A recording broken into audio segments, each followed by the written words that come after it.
Bismillahirrahmanirrahim. Alhamdulillahi Rabbil Alamin. Wassalatu wassalam sa Idil Musarin. Assalamualaikum warahmatullahi wabarakatuh. Sa ating po lahat, magandang umaga mga kababayan ko. Maganda po ang ating bibigyan ng reaction ngayon. Ang number one sa listahan natin ang trust rating po ni VP Sara ay tumaas to 39%, no? Medyo mataas po 'yan, medyo mataas po 'yan. At ang data po nito ang impormasyon po na 'to ay nilabas ng DWIZ at ang datos po ay nanggaling sa Pacific East Association Incorporated. Malamang sa malamang ang pagtaas ng trust rating ni VP Sara nanggaling yan sa mga recent events, lalong-lalo na sa extraordinary rendition na nangyari kay Tatay Digong. This could be the result, one of the results sa tingin po natin. Bakit po natin tinatalakay ang paksaan ito na trust and approval rating? Ano po ba ang nito? Ano po ba ang magiging benefits nito, no, pag lalabas po natin sa publiko ang mga ganitong ratings? Dito po natin malalaman ang performance and effectiveness ng isang government employee, at ang tiwala ng taong bayan sa government employee na yan. So isa rin po yan sa mga inaabangan ng mga businessman. Kasi nga po, once na the other side of the politicians, I mean yung mga nasa kabilang kampo, kung tumataas ang trust rating nila, ibig sabihin yung nasa administrasyon bumababa. So alam na po natin kung ano ang kalakaran ng trust rating na yan. Sa kabila naman, si PBBM naman biglang lumagpak to 14%. So hindi natin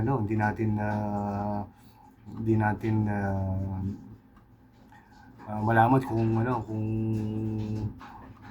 ano pa ang mga naging ugat ng pagbaksak ng trust rating ni PBBM. Well, alam naman natin lahat yan kung ano ang mga pinanggalingan yan. So, let's see kung ano pa mga susunod na magiging balita tungkol sa mga trust ratings ng ating mga government employee. Pero masaya tayo na tumaas po ang kay VP Sara. Alright, second point natin, ito po, napag-usapan po natin ng PBBM administration. May plano po silang umutang na naman ng 735 billion sa second quarter of this year. So, second quarter, so meaning June, will cover June. 735 billion po ang plano nilang utangin. Plano pa lang po yun, ha. Wala pang assurance. Ibig sabihin, hindi pa sigurado. May plano pa lang. So, let's see, no? Ang tanong, nasaan po yung 65% ng 2025 budget, annual budget? Di ba nga po na alaman natin na na-release na po yung 65% ng 2025 budget.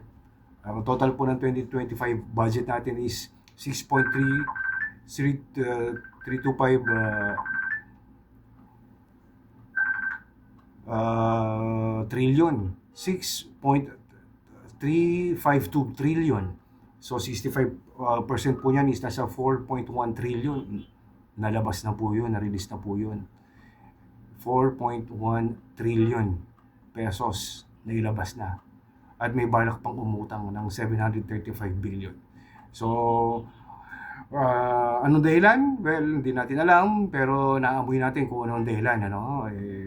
Siyempre, eleksyon, election year, midterm election, so kakailanganin ng ninuman ng pondo para sa kampanya. So, let's see kung what will happen next. At babayanan po natin ang mga susunod na kaganapan tungkol dyan sa planong pangungutang niyan ng gobyerno ni Marcos Jr. Ang pangatlo pong pangatlo pong tatalakayin natin itong si AFP Chief of Staff Romeo Browner. Nagsalita po sa Northern Luzon Command. Nung nagkaroon siya ng speech doon, nagsalita po siya na nagkakaroon po ng malawakang reaksyon sa Pilipinas, hindi lang po actually sa Pilipinas, kundi sa ibang parte po ng Asia. Kung nasaan po yung mga OFW nagtatrabaho, especially sa Taiwan. So ang sabi niya, I quote, prepare once China invades Taiwan. So maganda daw ang mga kasundalohan natin once kapag ang China invade ang Taiwan. Ibig sabihin, sinakop ng China ang Taiwan. So, saan po nanggagaling yung saan po nanggagaling yung salita niya? Well, for me, my opinion ko lang po, ito po political maneuvering of current issue. So hindi naman po natin hindi naman po natin problema ang China versus Taiwan. Hindi naman po natin yung problema, although may mga OFW po na Pilipino doon, around 250,000. Well, still hindi natin pwedeng paghimasukan yung issue na yan. It's between China and Taiwan, and of course yung United States. Nagsalita nga din po ang United States once na may ginawa ang China against Taiwan, tutulungan po nila ang Taiwan. Yun po ang sabi ng US noon. So ang reaksyon lang natin, ito po this pronouncement ni AFP Chief Browner, magkakaroon lang ng hindi makakatulong ito, no? Magkakaroon lang ng panic ang mga Pilipino, lalo na sa Taiwan. May mga na-interview din po pala ang ating mga social media vloggers at mga ibang may kamag-anak, mga kamag-anak ng mga nagtatrabaho sa Taiwan. Wala naman daw tension na nagaganap sa Taiwan. Still, business as usual, tatatrabaho lang sila na maayos. Wala naman daw pong issue na nakikita ang mga OFW sa Taiwan. Well, see, ito ang natin, yun ang problema natin. We're jumping into gun, hindi naman natin nangihimasok tayo sa problema na may problema. We already have a lot sa Pilipinas na dapat natin problemahin. At isa pa,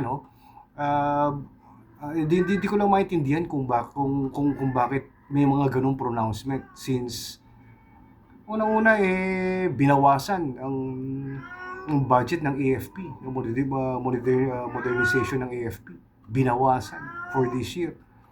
Tapos may still have the guts to say na ganun. Well, let's see. For me, it's not a good idea, no? Magkaroon ng ganung klaseng pronouncement na mismo manggagaling sa ating AFP Chief of Staff. So let's see. Well, they know better. Ayan po iniisip natin. Pero tayo mag-iingat po, lalo na po sa mga OFW na kababayan natin dyan sa Taiwan. Mag-iingat po kayo. At be vigilant, mag-iingat po kayo dyan. Maraming salamat po kayo sa ating mga OFW sa Taiwan. Dito na po tayo sa last part, no, yung social and political commentary, no. Ang bibigyan po natin ng komentaryo ngayon ay si Attorney Raul Lambino. Itong si Attorney Raul Lambino, ano, ay siya sa PDP senatorial batch ng PDP.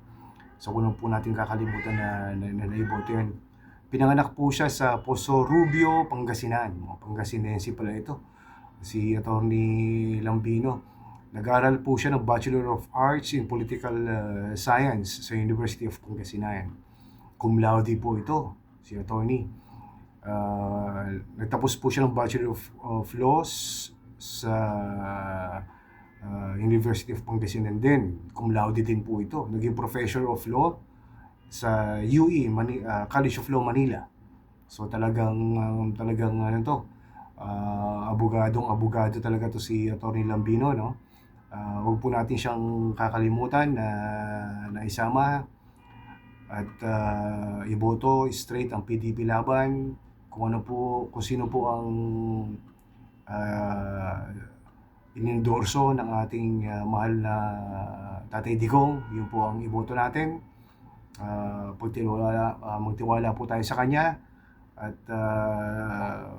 sa mga supporters po ni Tatay Digong, more power sa atin. Maraming salamat po. Bye for now. Balik po tayo. Try ko pong bumalik maya ng konti for the next video. Babalik po tayo. Assalamualaikum warahmatullahi wabarakatuh.